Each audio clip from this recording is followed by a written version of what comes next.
Hello, listeners. Welcome back to the next episode of the Startup Catalyst. Special guest today is our mentor, Bhabesh Panigrahi. Got more than 2 decades of experience across diversified industries, work with large companies, work with startups, and he's extremely enthusiastic about mentoring founders and young startups. Welcome, Bhabesh. Thank you, Hetal, for inviting me. Um, So, while I'm you might really have happy a to be part of this conversation. Yeah, Thank you. please. While you might have a deep experience, not many listeners might know you so well. So why don't you just walk us through your background, your career, and your experience for the sake of the listeners? Absolutely, Hetal. Once again, thank you for including me as part of this conversation, especially with the GRG Gen Next, right? Because I strongly believe right, educational institutions and incubators have a very key role to play, right, in shaping the next generation of entrepreneurs. So, talking about my journey, right? It was never something I planned step by step, right? When I connect the dots today, there is one common theme, which is building. So it's about building knowledge and building capabilities. But looking back, it was probably one of the best early lessons. So when you are in the field, right? In fact, when I started my career, right, it was 1995. And my career kicked off in pharmaceutical sales. Many people may not see the connection between sales and entrepreneurship. But looking back, it was probably one of my best early lessons, right? So when I was in the field doing pharmaceutical sales and meeting doctors and customers every day, I realized that the market does not care how much efforts went into creating something. People care whether you solve a real problem. So that lesson is exactly what I discuss with startups today. I moved to the US post my 5 years of sales experience for higher education, and then worked for an investment research firm in New York covering pharmaceutical companies. So that gave me another lens, right? Which is how investors think. So investors are not looking only at product, right? They look at the market opportunity. They look at differentiation, leadership team, execution, and long-term potential. So when I returned to India after staying in the US for 6 years, much of my journey involved building new teams and business capabilities, right, across consulting and life science organizations. So in many ways, I was an entrepreneur inside organizations, right? So you start with a blank sheet of paper, right? What capability do we build? Who are the right people? What customer problems do we solve? And how do we scale, right? So that mindset naturally connected me with startups. So today, when I work with founders, especially in healthcare, AI, and technology led businesses, my focus is helping them bridge the gap between an idea and a scalable business. Because having a great idea is only the beginning. The real journey is converting that idea into something customers value or investors believe in, and then teams can execute also meaningfully. So that is where, and that is exactly what, in fact, excites me about startups. They are ultimately, the vehicles for solving meaningful problems. Got it, got it. And you know what? When youngsters are graduating, they have this big question nowadays whether to join a company and take up a job or to become an entrepreneur. A Hmm. lot of people go through midlife crisis where they get bored with large corporates and then they switch to entrepreneurship like you did. And there are a lot of people who are bored with large corporate careers but are not courageous enough to get into startups the way I did not. So Yeah. what transpired in your journey from moving from large corporates to entrepreneurship, and what are the decision making process like? How was the experience like? What was the journey like? If you could just take us behind the scenes in terms of what was going on in your mind at that point of time, and how did you navigate the challenges which you might have faced? Right. That's a great question, Ethel. So I took my decision to join the startup bandwagon after spending roughly 30 years of my career.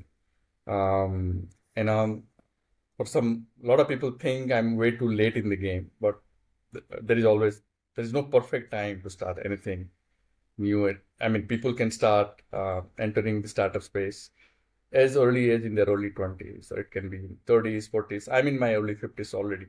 But I think I made the right decision because I think I'm now, I exactly know the industry dynamics. I know, and I built large team during my, research and consulting days. I have had P&L responsibilities. I and I did a lot of business development and sales efforts because result orientation teaches you a lot of things in the corporate world. So I think so when I look back, right, while working with my with advising and mentoring startups nowadays, I'm able to connect all that experiences that I've been able to gain the last 3 decades of my career. So there is no one, you know, recipe of success when it comes to this startup world, right? I mean, people can start anytime that they feel like, but what it really requires is the intent and the drive or the determination to get going with full speed and not to get disheartened because startup is a journey, right? It's extremely daunting and challenging. But at the end of the day, if you're able to maneuver it, you navigate your way through, the end result is very, very fulfilling and rewarding. And I have no regrets whatsoever. And I don't intend to get into a full-time role because startup as a space is very exciting. And this is the perfect time for any startups to be in the Indian ecosystem, especially because I think probably we're the third largest startup ecosystem in the world. And because I live in Bangalore and Bangalore is such a thriving, life sciences ecosystem, I think this is the perfect place to be. Hmm. And I'm learning a lot, as much as I probably founders learn from me when I work with them. Hmm. Got I it. hope that answers the question that you asked. Um, I think it answers the decision making. It doesn't answer the kind of challenges that you faced. Especially this transition is tough because of the financial challenges that you face. Not the money that you might have to spend on the startup. You typically have decent amount of money, but the kind of opportunity cost that you're missing out on. You're missing out on a paycheck coming to you at the beginning of the month. You have huge rentals. You have kids who need to be sent to expensive schools and so on and so forth. Did you have such challenges, and how did you address these challenges? Yeah, absolutely. So when I started off, right, it was only about what 15 months back. I had this thing clear on my mind that things are going to be difficult, as I already said. But I had Mhm. a war chest. I had the financial backing, and I knew 1 year, possibly first 18 months, there was not going to be, any revenues coming my way. Yeah. So I had built a war chest. I had the support of my spouse. Hmm. I mean, without that, probably I would not have been able to step into this the role. And I knew how hard it is to build a business, right? I do consulting. I run my own startup consulting and research and consulting firm. Right. I reach out to global pharma and biotech companies for market sizing, opportunity assessment projects, Hmm. and and when I started my sales outreach, business development efforts, attending many of those events, and even talking to many of my existing clients. Getting businesses was not easy. It took almost 9 months Hmm. to crack or to win my first projects, even though I had a strong network of Hmm. people, I had a strong connections Hmm. who I did deliver projects to. But when you start on your own, you are not affiliated or aligned with any brand. So you Yeah. start afresh. You Hmm. start with ground zero. So Yeah. you need to build your brand from from zero, right? from nowhere. People won't give you the kind of importance or the kind of the reception that you would have been getting if you work with the pretty big brands where I used to work for, like Deloitte or GlobalData.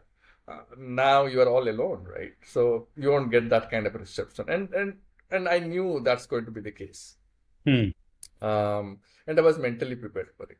So financial challenge was there, and it is still there. Hmm. But yes, revenue is coming, but albeit at a very, very slow pace. My paycheck is probably is 1/10 of what I used to make, when I was holding into a full-time role. But even then, I know Hmm. that it's a phase that I have to Yeah. go through before I start rewarding, before I start reaping good dividends of my efforts.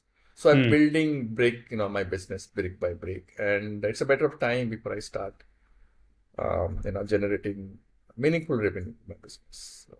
And I'm very, very hopeful that things will shape up, Hmm. and it will turn out to be a big success. And it's about the consistency of efforts that I'm making and I can see some of the results coming in. The pipeline was not that great when I started up. The pipeline looks much more promising than what it used to be, right? So yeah, challenges will be there. Hmm. Financial support is required to begin with. Someone has to be mentally prepared to have a war chest, Yeah. or an emergency fund for at least 12 months to 18 months. Right.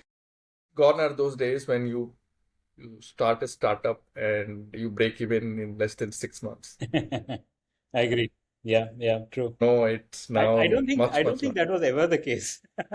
It was never the case, but at least within a year they would still say, okay, you'll break even. It It all depends depends on the again on the nature of size the of the business. It all business, depends on the the nature of the type of business. the business. Yeah, Some businesses where the product definition is pretty straightforward and obvious, then the break even is all about a question of scale.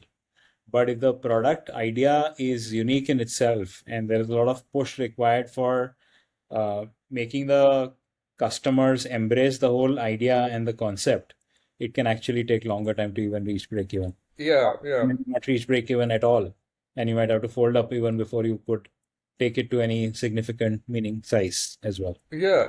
In a consulting business, right? Research and consulting business, which is absolutely not infrastructure dependent. You don't have to have a team to build. If you're an independent consultant, you can Yeah, fairly, pull off things on your own. But even those kind of businesses have become extremely competitive.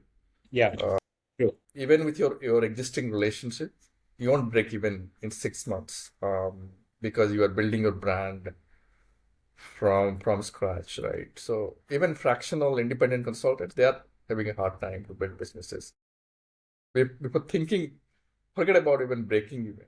I mean, first 9 months to 1 year, absolutely think about that. Nothing will come your way.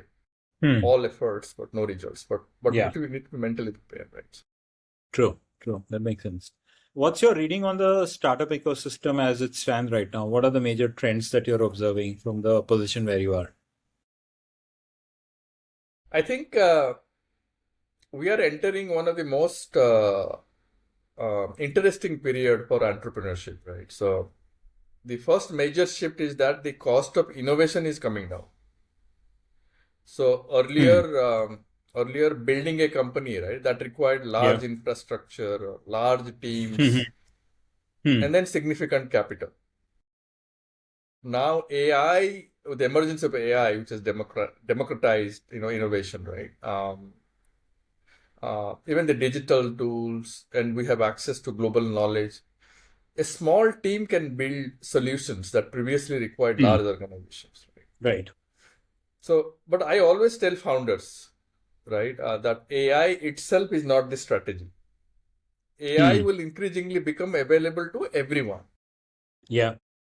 So the real advantage will come from combining AI with domain expertise and Hmm. judgment, and then understanding customer workflows.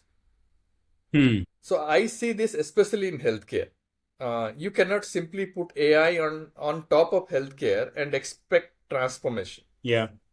Hmm. You need to understand patients, doctors, regulations, clinical workflows, and then business Hmm. realities. This is one trend. The second trend which I get to see and which excites me a lot is entrepreneurship is now moving beyond traditional startup hubs. Like the way you said you are based in Coimbatore, right? Yeah.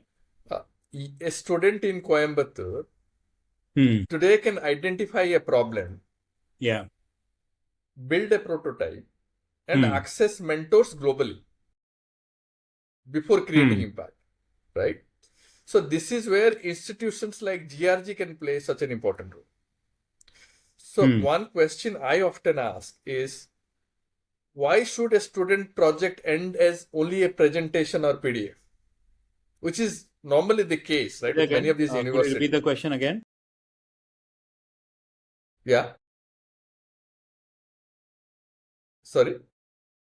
No, you can repeat the question again. You say one question I always ask is? Yeah, one question I ask is, why should a student project, right? Students do a lot of these theses and projects as part of the fulfillment of degree, right? During their bachelor, master classes, right? Whether they're doing let's say someone is doing a master's in science in computer science, right? They do projects, right? Many of these projects end as only presentation or PDF. So with the right ecosystem, right, some of those projects can become products and some products can become companies, right? So the future belongs to people who combine knowledge with execution. So I was invited to a university in Bangalore. They're looking to build an innovation ecosystem. So one of these questions was, most of these projects that the students do, they end up as PDFs, or they don't build a prototype or a product, right? But that's not what we are hardwired to do in our educational system. Can't we make students build a prototype or a minimally viable product, or come up with something that has proof of concept and has applications in the real world, right? So that's the kind of mindset that can change. Founders will emerge even from the student, university and college ecosystem. You don't have to have a job, graduate from a college with a college degree, and then do your masters and then work for a couple of years before you think of building something of your own. You don't have to. Soon after you get out of college, maybe one of these projects that you did, right, that can turn out to be a real product or a prototype that you can think of scaling with the right ecosystem, with the right support. So that's the kind of mindset change that is happening, albeit at a slower pace in the current ecosystem. Yes, many of the university ecosystem currently, they're all gearing up to encourage students to come up with build hardware or product or prototype so that that aligns to the real world problem and then help solve a problem that all of us are experiencing in day-to-day life. I hope that answers your question. Yeah, I think to a great extent it does. For a student starting today, if he has a choice of which sector to enter into, what are the top 3 sectors that you would advise a startup to look into and why? Good question, Nitin. So there are lots of sectors. A student can think of entering. It doesn't have to be. I mean, we talk about deep tech all the time. It probably sounds a bit overwhelming and intimidating, right, to many of these people who don't have technology background. We talk about health tech. I mean, in my space, we have health tech, biotech, and all that kind of thing. But not everybody has healthcare or life sciences orientation. For many students, it might sound complex, right? Healthcare as a field is not for everyone. But we are all we're all surrounded by in our community, in our neighborhood. We are all surrounded by problems. We get to see problems and we're all geared to adjusting to some of those problems that we experience day to day life. Right? From a founder standpoint, we don't have to adjust. Can we find a problem to some of the? Can we find a solution to some of these problems we're experiencing in our day to day life? So they think of finding a solution to some of these existing problems that we're experiencing already. Is something which, in my mind, is secondary. It can be any sector. It can be FMCG, consumer products, it can be energy, it can be technology, telecom, media, you name it. I mean, you don't have to really, isolate distill the sector. You just look at the problem that we're all experiencing. Think it from the context of solving a real world problem that we will all be able to solve. Now, students' orientations towards identifying the right problem, which has a pressing and unmet need, which is acute. We may or may not have a solution currently available to solve that problem. If at all there is a solution, maybe it is suboptimal and it's not serving the purpose, maybe in a very cost-effective way, or it's not serving the purpose to the extent that it drives enough value for customers. So it can be an existing problem, solving an existing problem in a better way and more cost-effective way, more productively, or it can be a new problem altogether for which no solution exists. So sector is not, I wouldn't, in my mind, is something to look at least for students, I would say is something that is important. All sectors are growing equally. We talk about agri-tech, which is a recession-proof, a resilient sector. There is so much happening in the agriculture technology space. We talk about climate tech, sustainability. These are all, some really high-value, emerging themes, right, facing all of us. So sector is not a cause of concern or worry. Finding the right problem statement and identifying the problem, and more importantly, thinking deeper into the problem. What problem is being faced by all of us, people around us, and what is the meaningful solution that we can provide that best serves the community. So our community, our neighborhood, start thinking about the problems around us that we are all facing in our day-to-day lives. We don't have to think something disruptive, because what happens is when someone thinks about startup, they start thinking about a disruptive startup, or we think about we have this creating a unicorn. Right? It doesn't have to be. I mean, we all start small, right? And then on the way, there are lots of, you've got to pivot, because what we may start with may not be the final product. Right? Because once we start converging with our clients, with our customers, our prospects, we know that may or may not be the right problem statement. We have to completely revise our problem statement that best aligned to the current market need or market reality. So because of which many startup founders are wary of starting something of their own, because startup doesn't have to be unicorn, doesn't have to be disruptive, doesn't have to be breakthrough or groundbreaking. Because from day one, you will not be in a position to be able to build something which is disruptive. Chances are that you end up building a disruptive product or platform or service, but you don't start it that way. Yeah. Got it. Why don't you share a bit about your experience mentoring startups? What's the kind of startup that you mentored?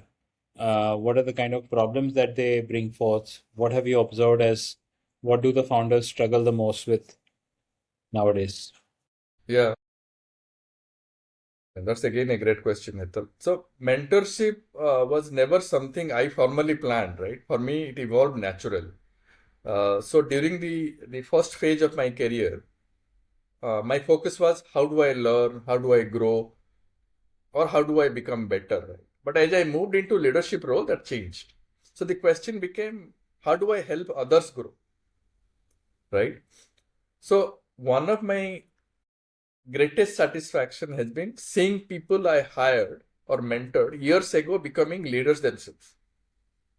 So that feeling is very different, right? So you realize that your biggest contribution may not be the work you personally do, but the capability you create in others. So when I started engaging with startups, right, I saw a similar opportunity. So founders have passion and courage. They're willing to take risks. Most people avoid. But sometimes they need someone outside the day-to-day pressure to ask difficult questions. So my role is not to tell founders exactly what to do. So my role is to help them think better. Sometimes one question at the right time can save months of efforts. So in my experience working with half a dozen uh, startups as part of the acceleration ecosystem, what I get to see a lot is most startups have a technically sound. Most of startup founders are technically sound in their respective areas, right? They have a sound idea. The idea is strong. They know they have strong domain experience, right? They know what they're building, but they lack market understanding. Uh, Go-to-market strategy is an area where they don't start thinking from day one. And another area where I get to see where they lack a lot is uh, they don't uh, they don't validate their hypothesis, whether what they are building there is a real market need for a product like that. They don't engage Hmm. with their prospects or their customers enough in terms of the conversations. They don't interview the stakeholders. So they Hmm. build and then they validate. But the natural sequence in the startup world is you first validate and then you build and then you scale, right? But most of the Hmm. startups ecosystem in India, my way that I see it is it's all about first they build, they validate, and then they think of scaling, right? Before even Hmm. they get investments and stuff, right? Hmm. So that sequence is, in my view, needs to change. Hmm. They need to validate, and they are wary of validating. It's because lots of uncomfortable questions come on the way. There are some of the hard questions that can be asked, Hmm. right? So many a times, when even if they start talking to people before they start building, many of those, most of these people, they say it is interesting, the idea is good, right? Or the product looks promising, and they take those comments or opinions as validation, which is not the case. Those are not validation. You need to Hmm. talk to the real customer, someone who is willing to pay for what you are building. Intent is there, but can you convert that intent into a paying customer? Hmm. So yes, so these things, a lot of time is spent in building the product, and before they realize that there is not much of a market demand. And then when they start talking to investors, Yeah. pitching their offering, and they're getting some really uncomfortable, difficult questions. Hmm. So and they're not prepared for it because they've not done enough validation, and some of the market sizing they do are not done in a very very robust ways. Like Yeah. sometimes top down, they do it in a top down approach, but bottom up approach is what most investors look for. And TAM, SAMs, SOM, all that numbers come out of thin air with not a lot of thought being given to. Yeah. So those questions, those hard questions make life a lot difficult, and they realize it way too late. Probably by then, almost like a year has passed by. So they are not prepared to answer some Hmm. really difficult questions. So that's what, and in my view, one out of two, I would say not even 90% of my startups who I advise face this problem. They receive grants. They think this is a form of validation. Well, it is. It's a bit of a, I mean, your business is de-risked when you get startup funding, but that's not proper, I would say, validation. Yeah. Validation is when customers will pay for what you build. So that's an area where I think most partners continue to struggle. Got it. I'm a big fan of failures, and I love when people make mistakes because that's where the learning happens. Yeah. But it would be nice to help the young founders by forewarning them on what mistake they should avoid making. What are the few mistakes that you would advise startup founders today to avoid making? Yeah, that's a great question again. See, the mistake is part of the game, right? In the startup space, Hmm. you are bound to make mistakes, right? And those are learnings, right? Technically, those are learnings, and that's how you grow. That's how you make a better product. Lots of mistakes happen, right? It gives you a good. I mean, I'll tell you from my experience. Yeah. I think I already gave you one example. Hmm. Not understanding a lot about your customer discovery or validation process. Hmm. You don't know Hmm. who will buy, why will they buy, at what price point they will buy. These are the things that you need to start thinking from day one, right? I'll tell you from my Hmm. experience working in the pharmaceutical space, right? Especially Yeah. the novel drugs, which the patent protected drugs which are available in the global pharma market, right?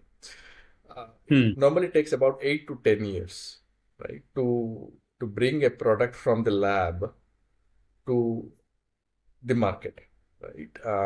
Hmm. And discovery takes about 2 to 3 years. Clinical development takes about 3 to 4 years, right? Now, what happens is as soon as a drug gets into clinical trials post discovery, pharmaceutical companies start thinking about and bringing actionable plans as to how this product is going to be reimbursed, or you call that as market access. Hmm. Market access is something that they should wait until the product gets approved by the regulatory agency. Let's say in the case of US, it is FDA, right? You don't Hmm. have to start thinking about marketing or getting insurance coverage for your product when your product has just entered clinical trial. And you still have 4 or 5 years to go before the product will get approval. And Hmm. 90% of the products they fail during the clinical trials. Yeah. But pharmaceutical companies start thinking ahead of it. They start Hmm. thinking about market access. Who will pay? Right? That's the kind of mindset, right, that pharmaceutical companies have in the Hmm. Western Hmm. world. So the same thing applies to startup, irrespective of whichever space they are in. Doesn't have to be life sciences or healthcare. Who will pay? Why will they pay? What is the value proposition? And what is the differentiation? What is the unfair advantage? Hmm. And how am I better than my competitors? Um, will someone buy at this price point? Is my price right? Again, you don't have to start thinking, prepare a pricing plan to begin with, but you need to have that thinking, pricing level thinking from the beginning, and market level thinking. Who will Hmm. buy? Why will they buy? You know, what if they don't buy? Right. Hmm. Right. So how do I address? Is there a gap that exists in the current marketplace? Hmm. And who do I target? Who are going to be my early adopters? Hmm. My TAM can be really big, but when I launch, I launch for a specific customer segment. Hmm. Which is that specific customer segment who Hmm. can turn out to be my early adopters? They call that in the business term beachhead market. That Hmm. niche space that you identify who you are going to target your product Hmm. to, right? So those are the thinking, right? That is required. And most companies, in my view, when they start up, don't have that kind of thinking on their mind, because you have to think ahead of the game for you to bring that value proposition, bring that differentiation in the marketplace. I hope Got that answers your question. Yeah, broadly it does. That's right. That's true of the sense. What is the next step for you? What are you working towards? What are some of the new milestones that you're looking at? So for me, I'm enjoying my phase as a startup entrepreneur slash advisor or a go-to-market Yeah. strategist, right? I'm expanding my relationship with lots of these incubators, accelerators, and also the startup founders. Hmm. So I'm trying to expand my relationships, and my areas of expertise has always been go-to-market strategy, and I'm trying to help bridge the gap that exists in the current marketplace when it comes to the go-to-market thinking of the founder ecosystem. I'm trying to help bridge Hmm. that gap by offering structured sessions around go-to-market strategy for founders and Yeah. incubators. I'm doing a lot already as part of the ecosystem, and I'm um, try to make to project my profile as an anchor advisor, giving more structured level of my engagement rather than an ad hoc approach, so that they Okay. tend to get more value from my expertise, hand holding Got it. them, guiding them, and helping them in this process Got it. so that they can be scalable businesses and they get investment that can make them successful. Got it. Got it. Thanks. I always look at books as a great source of wisdom. Any book recommendation that you suggest for founders, anything related to the startup ecosystem that you know is pretty good for entrepreneurs to read through? Yeah. Yeah, I believe books are a way of learning, right, from other people's journeys. So I would recommend a combination of timeless fundamentals and newer perspectives. Um, I'm reading a book. Just quickly show you on the screen if I can. I don't know whether you are able to see this. Are you able to see this book? Oh yeah, very much true. Mhm. So Yeah, this it's is quite. yeah, this is the Startup Owner's Manual Yeah. by Steve Blank and Bob Dorr. This book is excellent because it reminds founders that startups are not smaller versions of larger companies. Yeah. They are searching for a repeatable and scalable business model. The Lean Startup is another book. Not sure whether you have read it. Possibly you did. Uh, by Eric Rice, right? Eric So Rice. Yeah. Yeah. yeah, that builds on experimentation, right? Build, Makes sense. learn, and improve, right? Another book I love reading, which is The Hard Thing About Hard Things. Oh yeah. Building a Ben business Horowitz. when there are no, yeah, I guess you have read it too.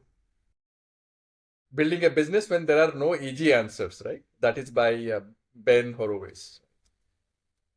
That's valuable because it shows the real side of entrepreneurship, Yeah. which is difficult decisions, uncertainty, and leadership. I like the flagship, I think the classic 0 to 1 Yeah. by Peter Peter Thiel. Thiel. Yeah, because it pushes entrepreneurs to think about differentiation, right? What Yeah. unique values they can create that others can't, right? And for scaling mindset, I like Amp It Up by Frank Slootman. It Okay. focuses on execution intensity and raging standards. Got it. And given where the world is moving, right? The Coming Wave by Mustafa Suleyman. It was first published in the year 2023. This is also useful to understand, right? How AI and emerging technologies may reshape Yeah. industries. So Very finally, true. I will say this, Hetal, don't read just, for founders, don't read just to finish books, right? Read to change your thinking. Yeah. And I always tell this to founders, don't measure reading by the number of books completed, but the real value comes from applying one idea that changes Yeah. how you build, lead, or make decisions. That's true. Makes sense. Yeah, that's a good point. I think reading books which force you to change the way you think will automatically change your life.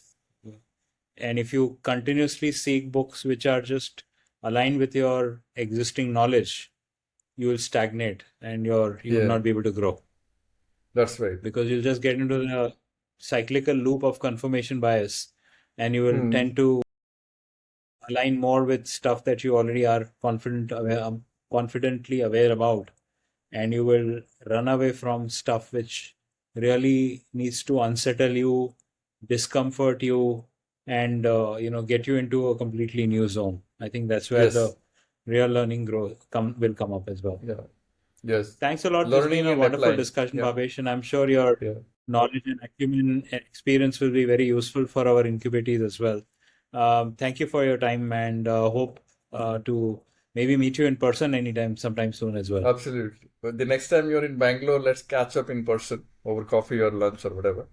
So thanks for Done. having me, Hetal. Thank you. And it was really great talking to you. Thank you. Thank Take you very care. much. Take care.